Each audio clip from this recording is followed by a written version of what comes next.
So, good afternoon everyone. My name is Giancy Rodriguez, and I'll teach you how to use left join.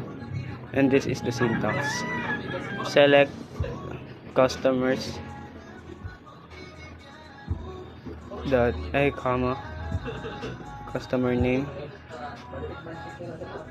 comma order ID from customers left join.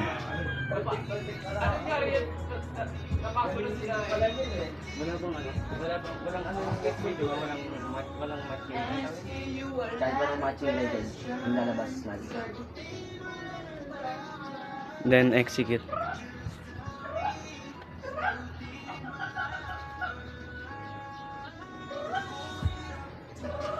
Wait lang po.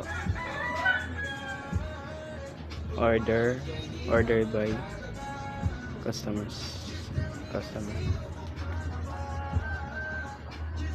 Then execute. Bale, yung left join po. Ito po yung syntax na nire-retrieve niya yung nasa left join po. Kahit wala po siyang matching records, ang lalabas po is null. Thank you.